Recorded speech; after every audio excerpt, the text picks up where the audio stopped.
tell some of those stories, but not all of them. 41 past the hour, the United Nations General Assembly is meeting this week in New York, and with us now are two presidents attending the meetings. Former Colombian President Alvaro Uribe, he was vice chair of the UN's Gaza Flotilla Investigation Commission, and Georgian President Mikheil Saakashvili, friend of my parents, telling stories about my father. He's crazy, your father. Totally. I mean, 10 times more than her even. I mean, I was telling her just like 2 years ago, we were in Croatia, and he was jumping from the top of that yacht, and in my bravest dreams, I would never even consider getting there. And what's the age? He's in his 80s. He's 80-somethings. He likes to swim. No, but it's amazing. I mean, it is amazing. Also joining the table, NBC Chief Foreign Affairs Correspondent and host of Andrea Mitchell Reports, Andrea Mitchell. And we still have Eugene Robinson and Mike Murphy in Washington with us. So that's great. So what do you expect to happen this week? Is there going to be a lot of talk? You're obviously been conducting an investigation. You expect that to garner a lot of attention this week? On the flotilla? Of course. We worked for 1 year in this inquiry. And on September the 2nd, we handed our report to the Secretary General of the United Nations. And as we have to behave with the same ethics of the judge. For I had to be very quiet, totally quiet, because our thought is expressed in our report. Right. So you have to be very quiet. So of course. I wouldn't be good in that job. That would be terrible. Terrible, actually. Andrea. Well, I think one of the real sadnesses to U.S. officials in particular is that there was an opportunity with your report. It sort of came down the middle. It said that Israel had the right to go after the flotilla, but used excessive force. And if there had been an apology, but Prime Minister Netanyahu did not want to proceed that way, and there was a lot of political opposition, he felt. And so now you've got Israel and Turkey, long-standing allies, quiet allies, and military partners in a lot of ways, at loggerheads. Israel is increasingly isolated, not only from Egypt now, but Turkey as well, and facing this vote in the General Assembly, if not the Security Council, right, which could really isolate the United States from the rest of the world. Of course, when I listen to you, I have many thoughts in my mind, but I have to be quiet because I was member of this panel. If you read the report in depth, you will find ways very helpful to... They pointed the way. Right. And the president is being diplomatic because as a judge of this, he couldn't. But right. To you see that the problem that is arising with the Palestinian demand for a Security Council statehood vote and the U.S. position, increasingly isolated, that this is not the way to any kind of negotiated solution? Well, obviously, we do believe that primarily Israel has right to security and secure existence. Also, Palestinians have right to statehood. Nobody puts, it's in doubt. Certainly, we have lots of sympathy for the plight of Palestinian people. On the other hand, we believe in negotiations, and our position is very clear. These kind of things should be only settled when it takes two to do things. And we certainly need to, I hope there will be more and more incentives, also because of what's happening at the UN, to get to some negotiated solution. Because the things should change for the people in reality, not just on papers. But I think overall this is a very important moment at the UN, and it shows lots of things. From the Middle East to Georgia, what's your goal this week for your nation? Well, obviously, this is also, there are several issues, and I'm speaking to the UN, and I think the main thing is that it's 20th years of demise of the Soviet Union, and with which Zbigniew Brzezinski had lots of things to do. Actually, he predicted it when nobody ever believed it. Right. Almost, like... He would have jumped off the wall, but they took correct date, but he really did correct it. They predicted correctly. And then it's, of course, anniversary of 9/11, 10th anniversary, and every time, pundits were wrong. Both times times they said history is finished. That's it. It's over. And it's certainly history is not finished, and things can get very tragic. And certainly we will consider these things. On the one hand, there is this thing, the anniversaries. I mean, things have gone worse after that.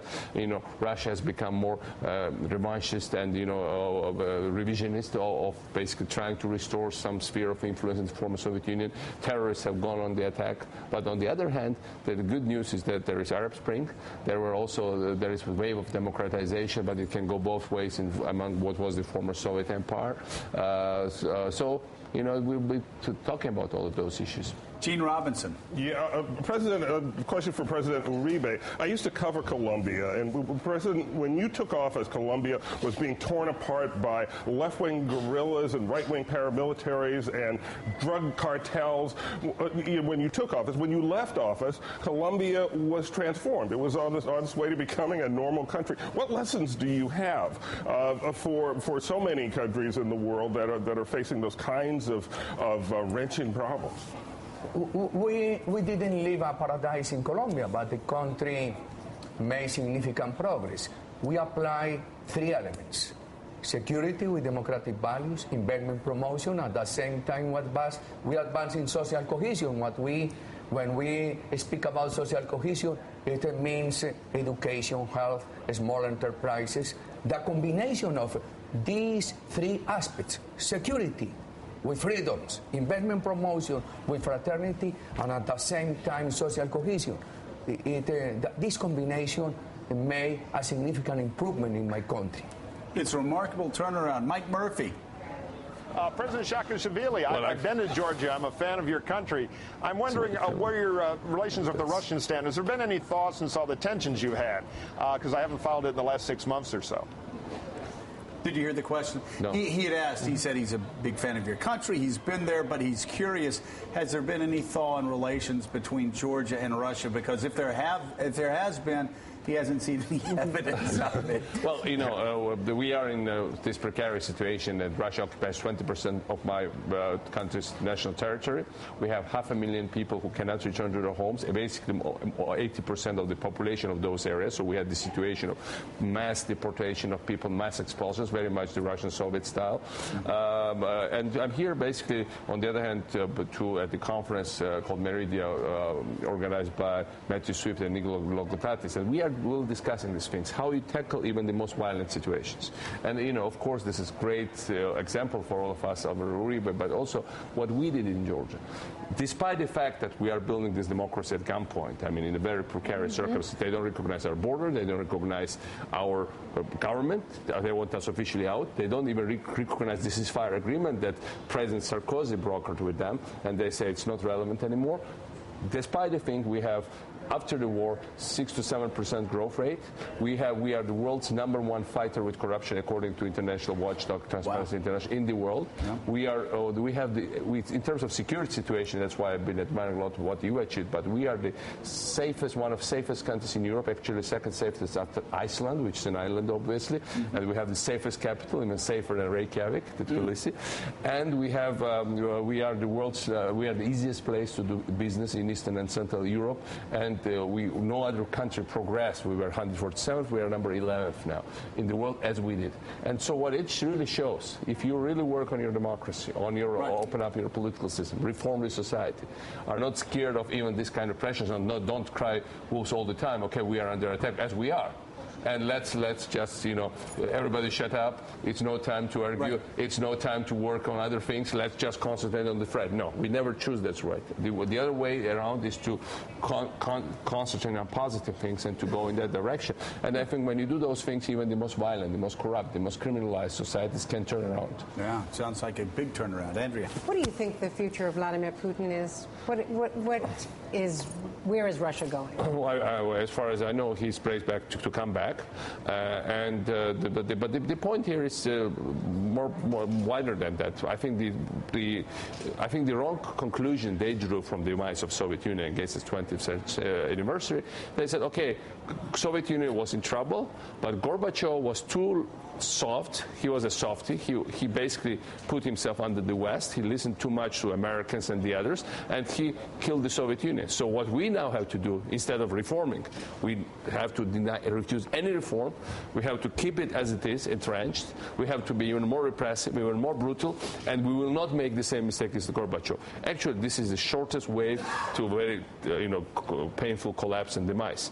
And I think and this will not be good for anybody. Obviously, it's a great nation, but I just saw, for the last 6 years, Georgia has positive immigration balance. More young people, everybody's coming back, and basically very few people are leaving. More people are coming back, and especially young ones. I just saw yesterday in The Economist of London that 24% of Russians, the most educated, the most skillful ones, want to leave that country. And they still have all this oil income. So even oil doesn't help. I mean, we saw it in the Middle East. You might have money, you might seem powerful, but, people don't no longer feel respected if they have no say in politics. If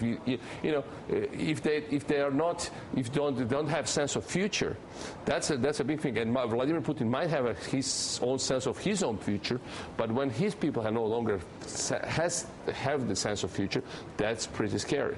And this, by the way, we are not rejoicing it, because, as I said, we are next door to Russia. They occupy part of our territory. They do all the nasty things to us. And despite the fact, you look at, we are receiving hundreds of thousands of Russian visitors every year, tourists, businessmen.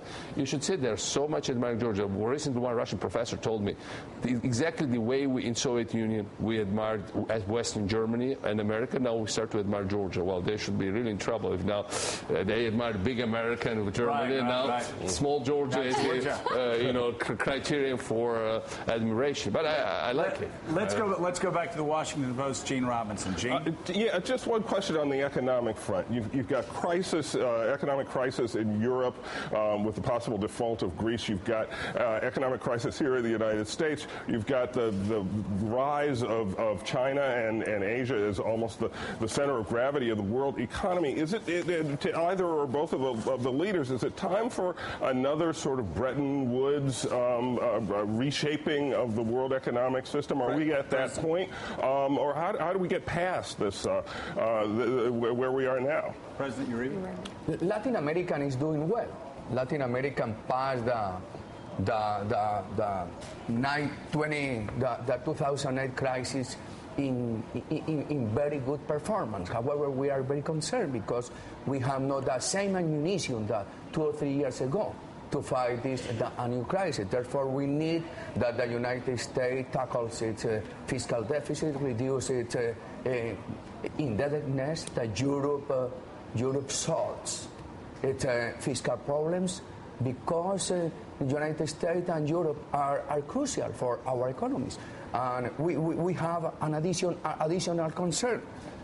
China exports a lot to Europe and to the United States, imports a lot from Latin American countries. Therefore, the more the decline in the economy of the United States and Europe, the greater the risk for China.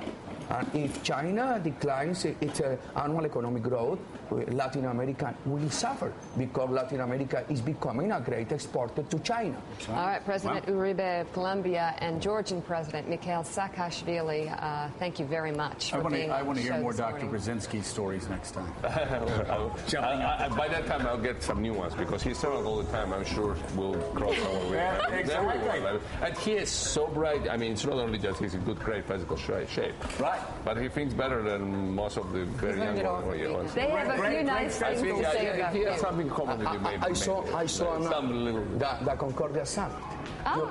The Concordia Summit is very important.